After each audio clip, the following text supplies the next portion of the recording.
हमारे साथ साइंटिस्ट काफ़ी सारे माशाल्लाह मौजूद हैं। अभी हमें जॉइन किया है डॉक्टर असमतुल्ला साहब ने।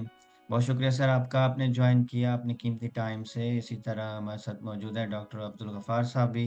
सर बहुत शुक्रिया, आपने भी जॉइन किया। और इसी तरह राहुल यादव सर, आपका भी बहुत शुक्रिया, आपने जॉइन किया। और बाकी जितने पार्टिसिपेंट्स हैं, आप सबका बहुत-बहुत शुक्रिया। और जिन्होंने फ़ेसबुक पे जॉइन किया है, बहुत शुक्रिया आपका। क्वेश्चन भी साथ-साथ लेते जाते हैं मेरे ख़्याल से। डॉक्टर जहाँज़ेब साहब, आप ज़रा एक क्वेश्चन को आंसर करें और इसके बाद हम आगे बढ़ेंगे। क्वेश्चन एक किया है हमारे एक फ़ेसबुक पे लाइव पार्टिसिपेंट्स हैं, उनकी तरफ से क्वेश्चन आया है कि अगेती कपास की जो बेस्ट वैराइटीज़ हैं, उस पे आप ज़रा काइंडली रोशनी डाल दें। अदनान सरवर साहब हैं, बहुत शुक्रिया अदनान साहब, आपने जॉइन किया फ़ेसबुक से। तो आप ज़रा, मैं चाहता हूँ डॉक्टर जाज़िब साहब, sir over to you please. आप ज़रा इसको जी जी आंसर कीजिए। जी। इस तरह है कि अगेती कपास के लिए ना जितनी भी 3 जीन वैरायटीज है ना, क्योंकि अगर आप सिंगल जीन वैरायटीज लगाते हैं तो उसमें ये पिंक बॉल वर्म का जो इशू है वो तो फिर बहुत अर्ली आ जाएगा।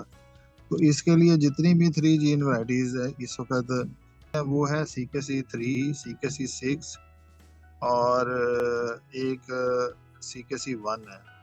और वैरायटीज के साथ साथ ये बता सकता हूँ कि प्लांट पॉपुलेशन इस अर्ली सोइंग में बहुत इंपॉर्टेंट है।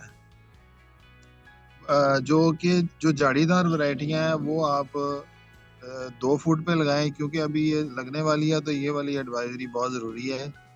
और जो नीम नीम शाखदार वैरायटियां हैं उनका 1.5 फुट फासला रखें। और 1.5 से 2 फुट फासला ही स्टैंडर्ड है अर्ली कॉटन के लिए। प्लांट पॉपुलेशन 8 से 10,000 के करीब होगी तो अच्छी प्रोडक्शन आएगी। और शुरू में आपको इस, जैसे डॉक्टर साहब बात कर रहे थे, ऑर्गेनिक कॉटन की बात कर रहे हैं, तो अगर आपने अपनी कॉटन को ऑर्गेनिक रखना है, ठीक है वो बीटी कॉटन जरूर है, लेकिन उसमें आप पिछले पिछले साल की मैं आपको अपना एक्सपीरियंस शेयर कर देता हूँ कि 117 दिन तक हमने किसी किस्म का कोई स्प्रे नहीं किया था। यानी कि इशू ही ऐसा नहीं बना वाइट फ्लाई जेसड का कि हमें वो स्प्रे करने की जरूरत पड़ती। और इस ये चीजें अर्ली कॉटन में ही पॉसिबल है। मज़ीद मालूमात व रहनुमाई के लिए अभी सावी mobile application Google play store से डाउनलोड करें और अपना खेत शामिल करें। हमारे यूट्यूब चैनल को सब्सक्राइब करें और हमें लिंक्डइन पे फॉलो करें।